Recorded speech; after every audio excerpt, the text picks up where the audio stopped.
모시고 안녕하십니까. 지난 4월부터 남해를 필두로 해서 부산 지역, 그 다음에 경주, 그리고 호남 지역 이렇게 교령 순방 및 교육자 간담회를 가졌습니다. 좀 더 촘촘히 우리 지역 동덕들을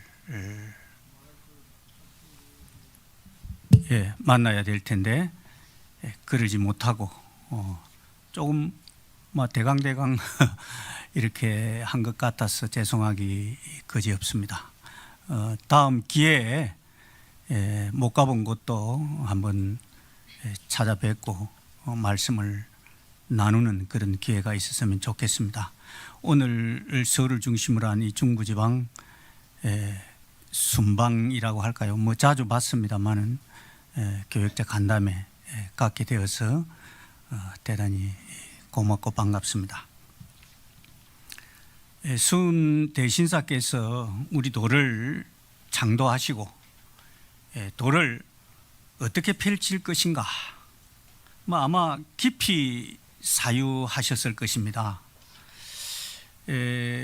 그 말씀이 이제 어디에 있느냐 하면 포덕문에 주로 있죠. 포덕문을 보면 그러한 정황이 곳곳에 발견됩니다. 포덕이란 그 말씀 속에는 하느님의 덕을 세상 사람들에게 펼쳐서 그 우매한 세상 사람들이 그 무지와 미망에서 깨어나 군자 사람으로 살아가게 한다는 그러한 뜻이 담겨 있다고 봅니다. 대신사께서는 이 포덕문 첫머리에 춘추질대와 사시성세가 불천불역하는 조화가 뭐냐, 바로 하느님의 덕이다, 이렇게 말씀하시고 있습니다.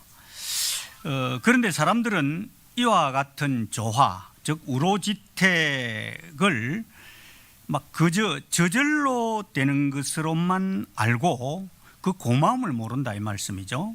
그러니까 공경하지 않는 거죠. 그러므로 오제 후부터 성인이 나셔가지고 해와 달과 별의 운행을 통해서 후천개백의 징후를 알아내고 이를 글로 적어내어 천도의 떳떳함을 정하며 또 움직이고 고요하고 또 무성하고 쇠락해지는 그러한 변화가 천명에 의한 것이다 이 말씀이죠.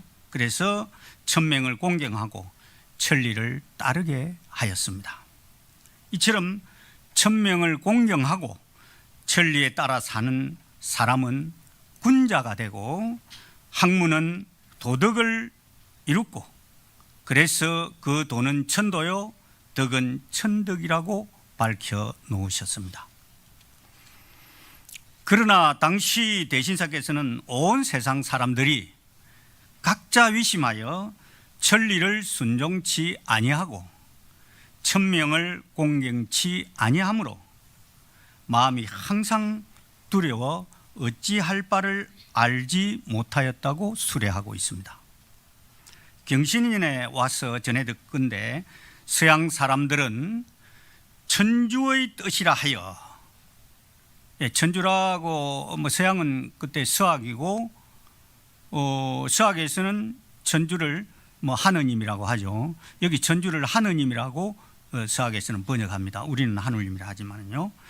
그래서 그 천주의 뜻이라 하여 부기는 취하지 않는다 하면서도 천하를 쳐서 빼앗아서 그 성당을 세우고 교당을 세우고 도를 행한다 하니 정말 그럴 수 있을까 하는 의심이 들었습니다. 그게 옳은가 이런 의심이 들었다는 말씀이죠. 그러던 어느 4월 어느 날 마음이 선뜩해지고 몸이 떨려서 무슨 병인지 집정할 수도 없고 또 말로 형상하기도 어려울 지경에 처했는데 어떤 신선의 말씀이 귀에 들립니다. 이게 이제 천사문답 장면인데요. 거기서 상제님이 등장하죠. 이 상제님이란 뭐 우리로 말하면 하늘님과 같습니다. 예, 어쨌든 그 당시에 상제라는 이름을 붙였는데요. 이 상제님께서 말씀하시기를 나에게 영부가 있으니 그 이름은 선약이요 형상은 태극이며 또 궁궁이다. 이 영부를 받아서 사람들을 질병에서 건져라. 그리고 내 주문을 받아서 사람들이 나를 위하게 하면 너 또한 대신사 너 또한 장생하여 덕을 천하에 펴게 될 것이다. 이렇게 말씀하십니다. 그 말씀대로 대신사께서 해봤어요. 해보니까 영부를 받아서 물에 타서 이렇게 마셔보고 하니까요, 몸이 윤택해지고 병이 나왔습니다. 그런데 이를 다른 사람에게 또 써보니까 그렇지 않은 사람도 있어요. 낫지 않기도 했습니다. 그래서 그 까닭을 물어보니까 대답하시기를 지극한 정성으로 하늘님을 위하는 사람은 효험이 있고 도덕을 따르지 않고 정성이 없는 사람은 효험이 없다. 이렇게 말씀하십니다. 그러니까 영부가 아무리 선악이라 해도 받는 사람의 정성과 공경에 따라서 그 효험이 달라진다는 뜻이지요. 이러한 때 우리나라에는 악질이 만연해서 백성이 편안할 데가 없으니 이는 우리나라가 상해를 입은 것이나 다름이 없다고 대신사께서는 판단하셨습니다. 이때 서세 동점의 기운이 날로 성하여 중국이 멸망할 지경에 처하면 그 당시로 봐서는 우리나라도 무사하지 못할 것이므로 이때야말로 보국 안민의 계책이 필요한 것이 분명한데 이러함에도 세상 사람들은 각자 위심하여 도덕을 따르지 않으니 매우 안타깝고 두렵다 하셨습니다. 그래서 대신사께서는 간략하게 글로 적어서 가르쳐 보이니 이 글이 포덕문입니다. 공경이 받아서 교훈의 말로 삼아 이거를 바탕으로 해서 살아가기 바란다. 이렇게 포덕문에서 밝혀 놓으셨습니다.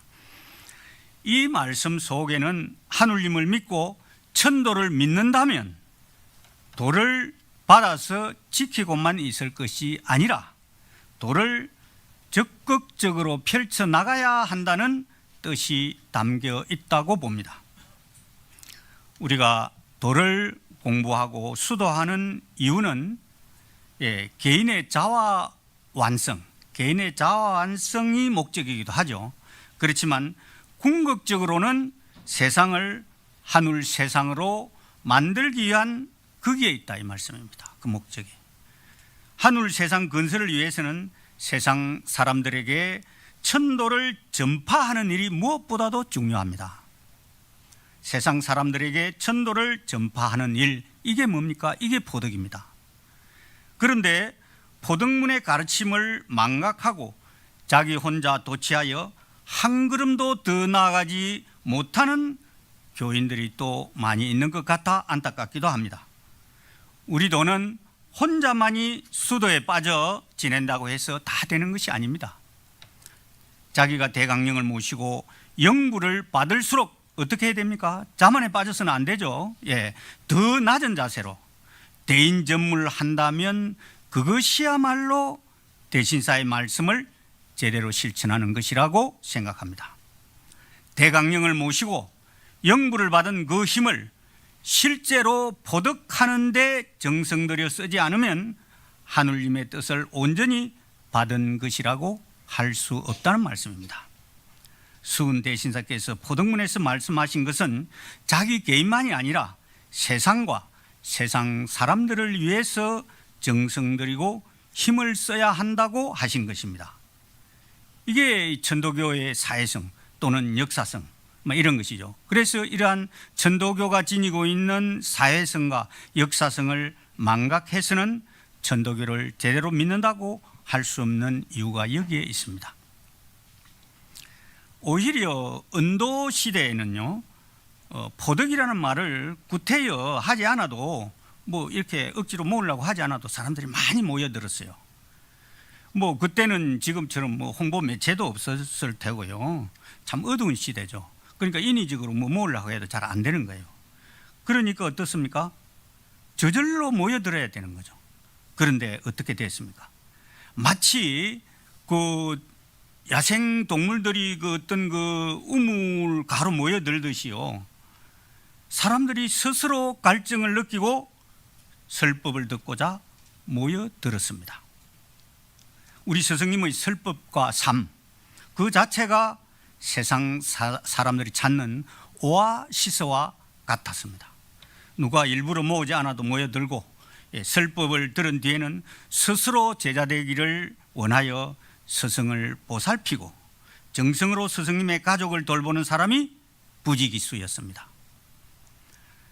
제자들의 이 정성과 공경이 어느 정도였느냐 하는 것은 뭐 제가 여기에서 다 말씀드리지 않아도 여러분이 교사를 통해서 알 수 있을 것입니다. 필설로 다 전하지 못할 정도의 이러한 제자들의 지극한 모시는 정성, 이것이 있었기에 훗날 대포덕으로 이어집니다. 그러한 정성이. 그리고 오늘날 또 천도교가 이렇게 존재하게 되는 것입니다. 이건 스승님도 훌륭하지만 그 스승님을 지극정성으로 모신 그러한 선도들의 덕이었다. 저는 그렇게 생각합니다. 저는 교사를 공부하면서 대신사님께서 대구장대에서 참행당하신 후 제자들이 그 신체를 수습해가지고 운구해서 땅에 모시는 장면을 떠올리면요, 그 스승님과 도를 위해서 수고와 험고와 희생을 아끼지 않았던 그 선도들의 정성에 가슴이 찡합니다. 대신사께서 포덕 5년 3월 10일 대구장대에서 좌도난정률이라는 제목으로 참액을 당하여 순도하시죠. 그런데 순도하시고 3일 후에 그 감사 서은순이 대신사의 가족을 불러서 시체 찾아가라. 그렇게 합니다. 뭐 그 장면 여러분 알 겁니다만 대신사가 그 참행을 당하시고 옥에 있으면서 얼마나 고문을 당하고 매질을 당했던지 뼈가 부러지는 소리가 막 완전히 천둥치는 소리가 났다 이런 거 아닙니까? 그렇게 부서진 몸을 버려놓은 거죠. 그러니까 이제 그러고 3일이 지난 뒤에 이제 가서 매장해라 이렇게 합니다. 이때 제자들 이름이 여럿이 나옵니다만은 대신사의 가족과 함께 그 대신사의 시신을 거두어 가지고 운구하기 시작합니다. 그래서 대구 간덕당에서 경주까지 가는 그 거리가 보통이 아니죠. 여러분 아마 여기서 그 길을 한번 걸어보신 분도 있을 겁니다만은 이제 운구를 해가지고 가는데요, 자인현이라는 그 한 주막에 이르릅니다. 서후연점이라 되어 있는데요, 그 주막에 이르는데 이제 날은 어두워지고 묵어 가야 안 되겠습니까? 그래서 주인에게 좀 묵어 가자 하니까 시체를 누가 받아줍니까? 안 받아주죠. 그런데 너무도 그 몰골이라든지 형상이 처참하기 때문에 그 주막집 주인이 받아줍니다. 그래서 너무 처참하기 때문에 묵어 가라 해서 방을 주는 거예요. 그래서 방을 깨끗이 치우고 시신을 모십니다. 그런데 그 밤중쯤 되어서 시신을 이렇게 손을 이리 만져보니까 따뜻한 거예요. 죽은 지가 상당히 지났는데 돌아가신 지가 따뜻한 거예요. 그러니까 제자들이 어쩌면 다시 회생할 수도 있겠다 싶어서 3일을 기다립니다. 그런데 회생은 안 하고 이 목 잘린 그 직업에 홍백선이라는 그런 띠가 탁 생기죠. 생겼더니만은 결국은 3일이 지나자 무지개가 그 집을 둘러싸고 구름이 그 주막집을 둘러쌉니다. 연못에서 막 무지개가 나와가지고요. 그리고 식어가고, 그리고 그 잘린 데서 이제 그 진물이 흐르기 시작하는 거죠. 그래서 대신사님 이제 가셨구나, 영영 가셨구나 하고 다시 시신을 운구해서 3월 17일 용담에 이르러서 그날 밤 구미산 다리골이라는 데다가 장사 지냅니다. 매장을 합니다. 이게 이제 뭐 말이 그렇지, 제자들이 이 시신을 운구해 가는 그 먼 길을 이렇게 운구해 가는 그 과정을 한번 보세요. 자식이라도 그러기 힘들죠, 그죠? 눈물겹습니다. 해월신사님 것도 우리 한번 생각해 봅시다. 해월신사님의 순도하신 모습이나 또 제자들이 시신을 수습하고 운구하는 장면, 뭐 이 교사를 여러 번 읽는데요, 마치 제게는 이 벽에 그려놓은 어떤 그림 한 폭처럼 선명하게 자꾸 떠오르는 거예요. 내가 보지는 않았는데 그 장면이 상상됩니다. 너무도 비참하고 처참했기 때문에 그런 거 아니겠습니까? 포득 39년 4월 5일 여러분이 아시다시피 강원도 그 솔골이라고 하죠. 거기에 대신사께서 숨어 있었는데 경병 50여 명을 거느린 그 위장도인이죠. 우리 천도교인이 아니에요. 위장한 거예요. 해월신사 잡으려고 위장한 도인 송경인이 그 대신사를 체포합니다. 그리고 그래가지고 여주까지 와서 수감합니다. 여주에 수감을 했다가 다시 서울로 압송해가지고 한송 감옥에 이감을 하죠. 뭐 신사께서 그 과정 여러분 많이 들었겠지만 참 비참합니다. 뭐 감옥에 있으면서 그 고문 당한 장면 한번 생각을 해보세요. 그 큰 칼을 차고요, 걷기도 힘든데 여러 번 그 치조를 받으러 나가고요, 얼마나 고문을 당했든지 발은 퉁퉁 붓고 뭐 살은 헤어지고 그런 지경 아닙니까? 그런 와중에서도 대신사님은 그 감옥에 들어있는 죄수들이 배고파하고 그 괴로워하는 걸 보고요, 제자에게, 이종훈 제자에게 50냥만 좀 주라, 갖다 주라, 빌려 가지고 온나. 그래서 그 50냥을 가지고 떡을 사서 그 죄수들에게 나누어 줍니다. 이 성자가 아니고는 할 수 없는 것 아닙니까? 자기도 고문을 당하고 그 참 온 뼈가 뭐 상하고 살이 헤어지고 한 그 마당에 다른 죄수들을 생각하는 겁니다. 이게 해월신사입니다. 이 말씀입니다. 그러면서도 주문을 쉬지 않고 외고요. 그러니까 뭐 해월신사는 병이 굉장히 위중하게 되었죠. 5월 11일 법부 대신 겸 재판장 조병직 등이 이 법정을 열고 해월신사를 여러 차례 신문합니다. 신사께서는 병세가 위중하여 많은 답변을 하지 못합니다. 그러나 다만 나 죽은 후에 10년 뒤에는 주문 읽는 소리가 장안에 진동할 것이다, 이렇게 말씀하십니다. 그리고 6월 2일 오후 2시에 한성감옥, 지금의 단성사 부근이죠, 좌도난정률의 제목으로 교수행에 처해져 순도하십니다. 그때 해월신사 연세가 72세거든요. 제 나이가 뭐 74세인데 저는 해월신사보다 한 지금으로 보면 2년이 더 지났는데 이렇게 생각하면 저는 뭐 했는가 싶은 생각이 듭니다, 사실. 교형 당하기 직전에 우리 모습을 알고 있죠. 러시아 공사 그 파블로프라는 사람이 사진을 찍었어요. 그 사진을 보면 눈물이 납니다, 그죠? 발은 퉁퉁 부어 있고요, 옷은 누더기처럼 헤어져 있고요, 앉혀놓으면 앉을 수가 없는 거예요. 그래서 기둥 뒤에서 옷을 이렇게 틀어잡고 이렇게 탁 버티고 다른 사람이 숨어 있습니다. 그래 앉혀놓고 사진을 찍은 겁니다. 이게 최후의 사진입니다. 신사님 이 시신은 고등법원 교형장 뒷뜰에 이틀 동안 버려져 있습니다. 뭐 그 시신을 훼손한 사람도 있죠. 6월 4일 저녁에 이종훈하고 이준식, 김준식 등이 상력군 두 사람을 데리고 강의문 밖으로 가서 밤에 가니까 뭐 어느 시신이 해월신사의 시신인지 모르는데 팻말이 꽂혀 있어요. 팻말에 동학개수 최시영 이렇게 쓰여 있거든요. 그러니까 이 시신이 해월신사의 시신이다 하고 그 시신을 수습해서 갑니다. 칠흑같이 어두운 밤입니다. 비는 억수같이 쏟아집니다. 가지고 있는 것은 초하고, 양초는 뭐 비를 맞아서 꺼질 것 같고, 쇠초롱이 하나 있었죠.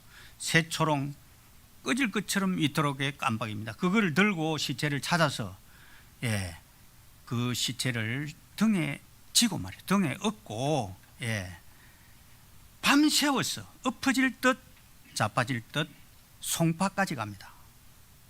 그리고 이상하라는 사람의 집 뒷산에 안장을 합니다. 안장은 아니죠. 임시 뭐 묻는 거 되겠죠. 그런데 이제 그 산주가 이 동학개수를 자기 산에 묻었으니까 자기가 갔다 오면 위험하다 이 말이죠. 그래서 빨리 이장을 해달라 이렇게 요청을 하죠. 그래서 1년 뒤인 포득 40년에 5월 1일에 이르러서 다시 이장을 하는데 지금 해월신사님이 안장되어 있는 그것으로 이장합니다. 말하자면 여주군 검사면 주록리 천덕산 천덕봉 아래죠. 거기로 이장합니다. 이때 이장할 때 장면을 또 우리가 떠올려 보면 너무도 눈물겹습니다. 송파로 이장하기 위해서 가신 분이 박인호 추남 상사죠. 그때는 아직 추남 상사가 아니었지만은 박인호 상사님이 송파로 갑니다.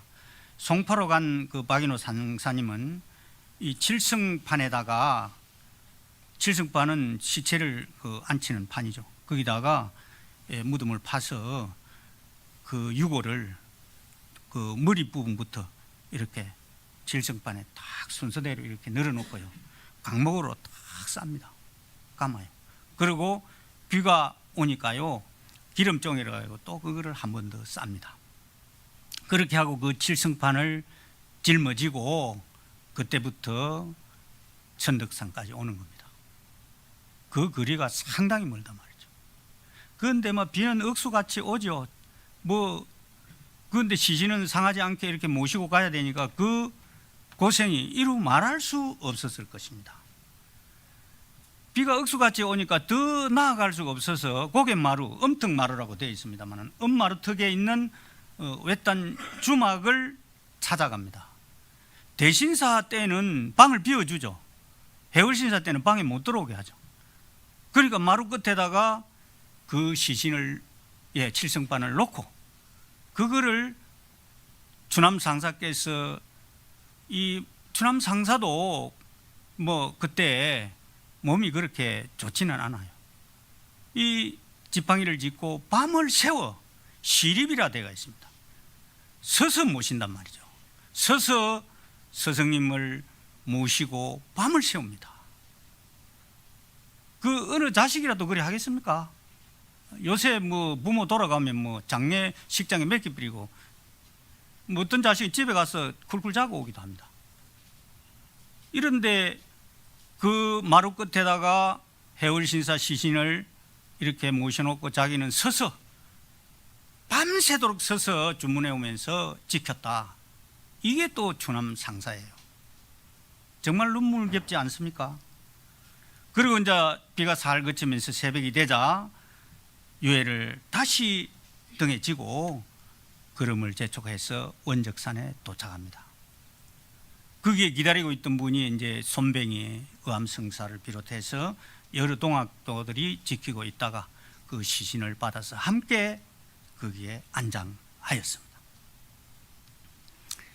제자들의 이러한 그 정성이 정말 눈물겠거든요. 이러한 흠고를 왜 제자들은 했느냐 이 말씀입니다. 어떤 대가를 바라고 한 일일까요? 오늘 사는 우리 천도교인들이 가슴에 손을 대고 한번 생각해 볼 일입니다.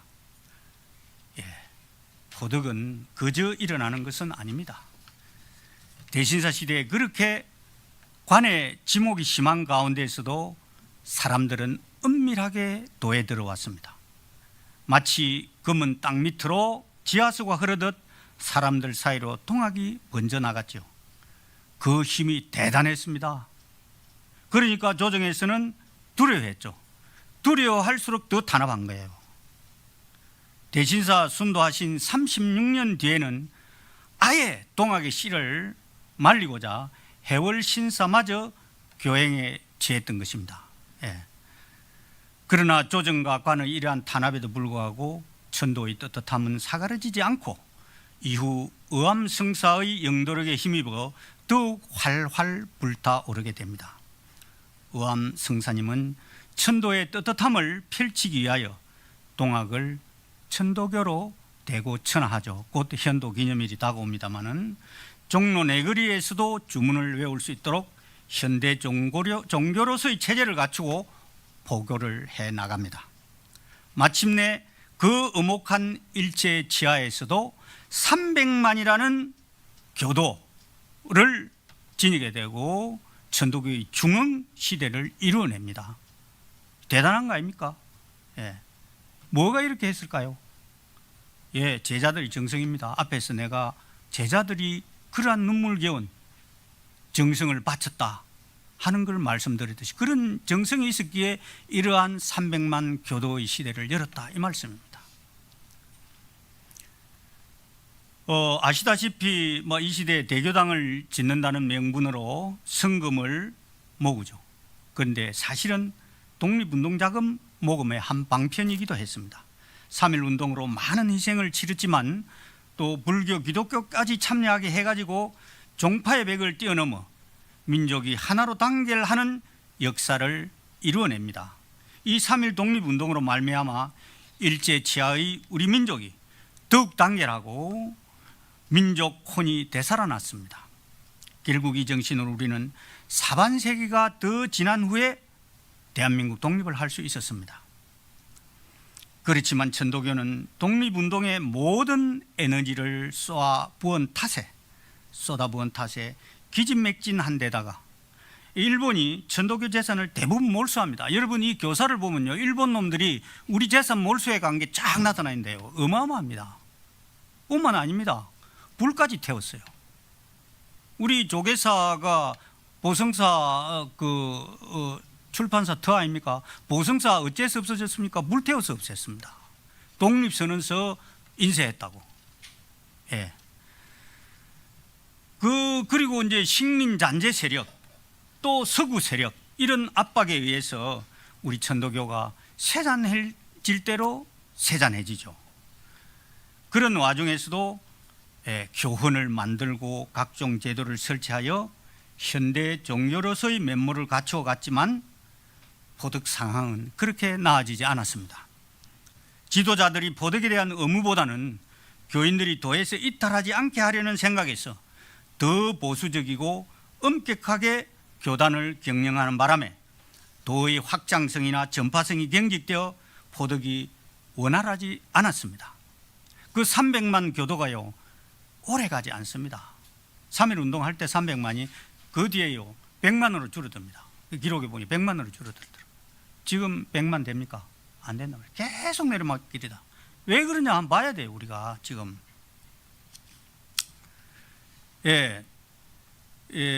우리 도에서 어떤 수성 지키려고 하는 것, 또 그거를 깨트리려고 하는 진보, 수성과 진보, 이 대립이 컸죠.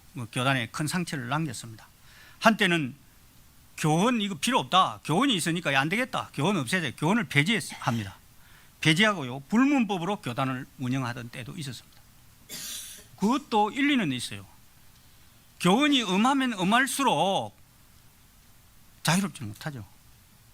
천도교 종교라는 것은 그런 법에 의해서 움직이는 것이 아니고 신앙심에 의해서 움직이는데 너무 엄격한 교훈을 만들어 가지고 그걸 가지고 다스리려고 하니까 그게 반발해 가지고 불문법을 가지고 교단을 운영했던 때도 있었습니다. 잠시나마 있었어요.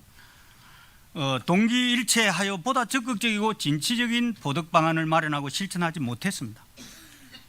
입으로는 포덕하면서도 실제적 포덕을 실천하는 데는 소극적이었습니다. 이러한 상황이 정말 긴 시간 동안 지금도 계속되고 있습니다.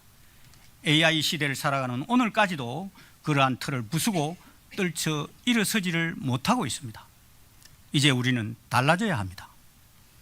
종교적이지 않고 신앙체에 적합하지 않는 제도는 어떻게 해야 됩니까? 과감하게 철폐해야 됩니다. 그리고 정비해야 됩니다. 중앙정부의 모든 조직과 전국의 교구들이 하나의 목표를 향해서 동기일체하여 나아가야 됩니다. 하나의 공통된 목표를 향하여 머리를 맞대어 난제를 극복하고 서로 손잡고 나아가야 합니다. 그 목표가 바로 포덕이죠. 우리 기관을 보면 연원회가 있고 종무원, 종의원, 감사원, 재단, 신인간사, 종합대학원, 각종 부설단체, 또 부문단체, 전의단체, 임의단체 등이 있습니다.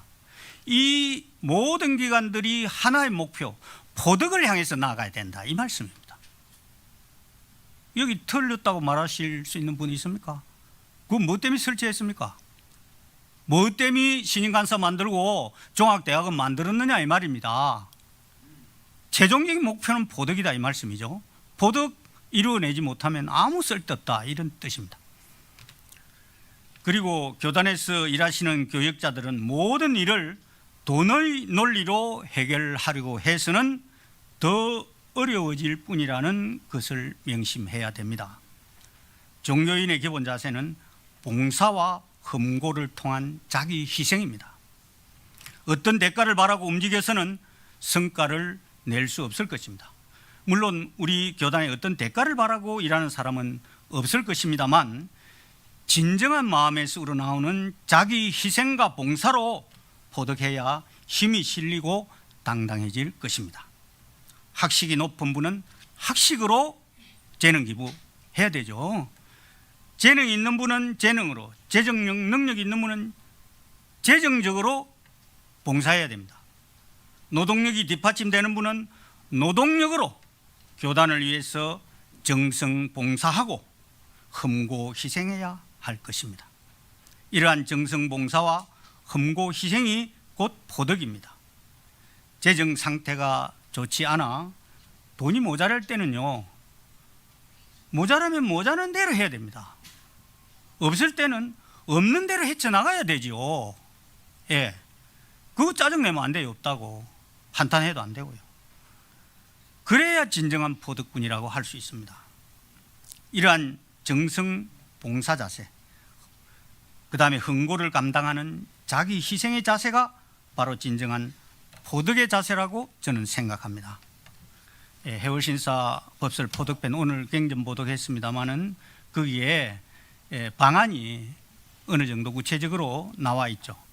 이종옥이 포덕의 방책에 대해서 묻자 신사께서 뭐라고 말씀하십니까? 사람은 다 천황과 매부가 없지 않을 것이니 먼저 천황과 매부를 포덕하는 것이 옳으니라. 이 말씀은 포덕할 때 가장 가까운 인척부터 하라 그 말씀입니다. 그리고 도의 중책을 맡기거나 직임을 부여할 때는 그 사람의 신분을 가려서 하지 말라고 하셨습니다. 반상의 구별이나 적세의 차별은 집안을 망치고 나라를 망치는 배풍이다. 그래서 언급하신 것이죠. 또 지금의 두목보다 100배 나은 큰 두목이 나올 수 있으니 서로 공경하여 청절, 어떤 가달기나 곡절을 삼지 말라고 하셨습니다. 그래야 포덕이 된다는 뜻입니다. 동덕 여러분, 도를 끊을 때는 우리 도의 진리를 알기 쉽게, 논리 정연하게, 그리고 감동적으로 설명할 수 있어야 됩니다. 그러기 위해서는 평소 도에 대한 공부와 수도를 많이 하여 막힘이 없어야 됩니다. 우리가 공부한다는 것이 바로 이러한 것에 주안점을 두어야 하기도 합니다. 뿐만 아니라 남을 배려하고 공경함으로써 천도교적 삶을 실천하는 모범을 보여야 합니다. 입으로 하는 포덕보다 몸으로 하는 포덕이 훨씬 강합니다. 내가 하는 천도교가 남에게 추하게 보여서는 안 되죠. 아름답게 보여야 됩니다. 천도교 신앙으로 인하여 내가 행복해야 포덕이 됩니다. 그런 때문에 저는 이번 임기 중에 슬로건을 뭐라고 내걸었느냐 하면은 믿음으로 행복한, 이러한 슬로건을 내걸었습니다. 예. 독실한 천도교 신앙으로 인하여 내가 행복하면 온 가족이 함께 합니다. 가족이 행복해야 이웃에게 도를 전할 수 있습니다. 이웃이 행복하면 사회가 저절로 행복해질 수밖에 없는 것 아니겠습니까? 예. 이것이 바로 지상 천국 건설이 아니고 무엇이겠습니까? 나를 위해서, 가족을 위해서, 그리고 이웃을 위해서 지극한 정성으로 포득하는 천도교인의 길을 다 함께 가기를 바라면서 오늘 제 설교를 마치겠습니다. 감사합니다.